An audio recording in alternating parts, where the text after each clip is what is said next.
ഈ ദേവി എന്ന് പറഞ്ഞാൽ ആദിപരാശക്തിയാണ്. ഈ ആദിപരാശക്തിയിൽ നിന്നാണ് എല്ലാം വന്നത്. ഞാനൊരു സ്ത്രീയാണ്. എനിക്കിപ്പം തന്നിരിക്കുന്നത് സ്ത്രീയുടെ അവതാരമാണ്. അപ്പോൾ ആദിശക്തി ഡയറക്റ്റായിട്ട് വന്നത് തന്നെയാണ്.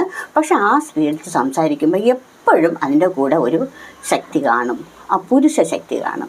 സ്ത്രീ ശക്തിയുടെ കൂടെ ഒരു പുരുഷ ശക്തി ഉറപ്പായിട്ട് കാണും. അപ്പം ഞാനൊരു സ്ത്രീ ആയതുകൊണ്ട് ഞാൻ ദേവൻ എന്നുള്ള ഇതിൽ പുരുഷ ശക്തിക്ക് പ്രാധാന്യം കൊടുത്ത് മുന്നോട്ട് പോകുന്നതാണ്. അതുകൊണ്ടാണ് ഭഗവാൻ ഭഗവാൻ ഭഗവാൻ എന്ന് ഞാൻ ആവർത്തിച്ച് പറയുന്നത്. ശരിക്കും സ്ത്രീ ശക്തിയും പുരുഷ ശക്തിയും ഒന്നാണ്, ഒരുമിച്ചാണ് ചെയ്യുന്നത്. അത് തന്നെയാണ് ഇത് വന്നത് ആദിപരാശക്തിയാണ്. അതിൽ നിന്നാണ് ഇത് വന്നിരിക്കുന്നത്. ആദിപരാശക്തിയായിട്ട് തന്നെയാണ് ഇരിക്കുന്നതും. പക്ഷെ ആ ആദിപരാശക്തി എന്ത് പറഞ്ഞാലും പുരുഷ ശക്തിക്കാണ് സ്ഥാനവും ഇതും കൊടുക്കുന്നത്. അതുകൊണ്ടാണ് ഭഗവാൻ എന്ന് പറയുന്നത്. എന്തുകൊണ്ടാണ് അമ്മ ഇവിടെ വിളക്ക്, തിരി, പൂക്കൾ ഇതുകൊണ്ടുള്ള പൂജകളൊന്നും? അത് നിങ്ങൾക്ക് നന്നായിട്ടറിയാം. പരബ്രഹ്മത്തിൽ എത്തിക്കഴിഞ്ഞാൽ ഒന്നും വേണ്ട എന്ന് അത് നിങ്ങൾക്ക് നന്നായിട്ട് അറിയാവുന്ന കാര്യമാണ്. കാരണം പൂർണ്ണതയിൽ എത്തിക്കഴിയുമ്പോഴത്തേക്കും പിന്നെ ഒന്നും വേണ്ട, അതിൽ നിന്ന് തന്നെ എല്ലാം ആയിക്കോളും. ആദിശങ്കരനിൽ നമ്മുടെ ജഗദ്ഗുരു ആദിശങ്കരനിൽ പറയുന്നില്ലേ, എല്ലാം പൂർണ്ണമായി കഴിഞ്ഞാൽ എല്ലാം ഒരുപോലെ തന്നെയാണ്.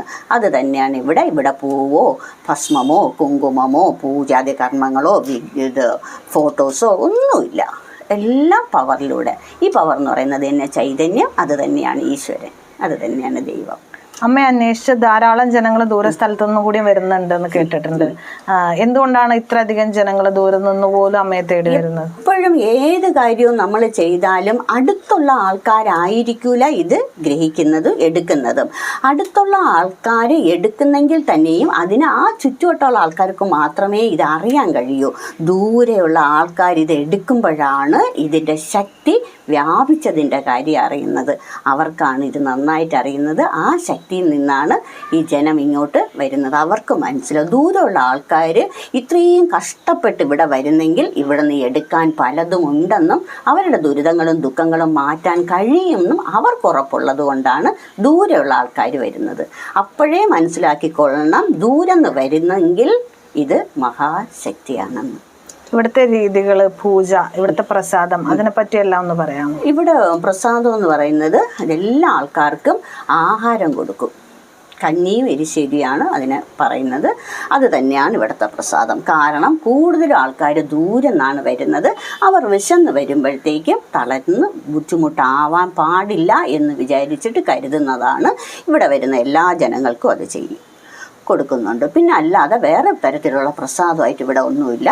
പിന്നെ അവർക്ക് കൊടുക്കുന്നത് അവരുടെ ദുരിതങ്ങളും ദുഃഖങ്ങളും എല്ലാം മാറുന്നതിന് വേണ്ടിയുള്ള ഭഗവാന്റെ പവറാണ്. അത് കാണാൻ കഴിയില്ല, അത് അനുഭവിച്ചറിയാനേ കഴിയൂ. ഇവിടെ അമൃത് അങ്ങനെ എന്തോ പ്രസാദം കൊടുക്കുന്നുണ്ടെന്ന് പറയുന്നു. അത് പൂജയ്ക്ക് മാത്രം. അപ്പം ഇപ്പം ഭഗവാൻ പറഞ്ഞിരിക്കുന്നത് അമൃത് കൊടുക്കണ്ട, അതിനൊരു കുംഭം എടുത്ത് വച്ചാൽ മതി. അതെടുത്ത് കുടിക്കുമ്പം തന്നെ അതിനകത്ത് കാണാനൊന്നുമില്ല, പക്ഷെ അത് അനുഭവിച്ചറിയാൻ ധാരാളം ഉണ്ട്. അത് കുടിക്കുമ്പോൾ തന്നെ ചില ആൾക്കാർ ബോധം കെട്ട് വീഴും, ചില ആൾക്കാർ ഇഴയും, ചില ആൾക്കാർ ആടും, ചില ആൾക്കാരുടെ കുടുംബ ശക്തികൾ അവരുടെ ശരീരത്തിൽ കയറും. ഇങ്ങനെയൊക്കെയുള്ള പ്രതിഭാസങ്ങളെല്ലാം നല്ല രീതിയിൽ നടക്കും.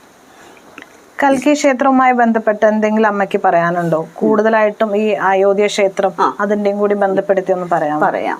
ഈ കൽക്കി ക്ഷേത്രം ലോകത്തെ ഏറ്റവും വലിയ ക്ഷേത്രമാവും എന്നാണ് ഭഗവാൻ പറയുന്നത്. ഇപ്പോൾ ഓരോ സ്റ്റേറ്റിലും അത് വേണം എന്നാണ് ഭഗവാൻ പറയുന്നത്. ഈ കൽക്കി ക്ഷേത്രം ഉത്തർപ്രദേശിൽ പ്രധാനമന്ത്രി നരേന്ദ്രമോദി ഉദ്ഘാടനം ചെയ്യുന്ന സമയത്ത് ആ ദിവസം തന്നെ ഞാനിവിടെ ആടുകയാണ് ഉണ്ടായത്. ആ ദിവസം എൻ്റെ ജന്മദിനമായിരുന്നു, എൻ്റെ ജന്മനാളായിരുന്നു, ഞാൻ ജനിച്ച ദിവസമായിരുന്നു. അപ്പോൾ എൻ്റെ ജനന ദിവസം തന്നെ അവിടെ അത് തറക്കല്ല് ഇട്ടു എന്ന് പറയുമ്പം തന്നെ വലിയൊരു പ്രത്യേകതയാണ്. അവർക്ക് ആർക്കും അറിയാം എന്ന് എനിക്ക്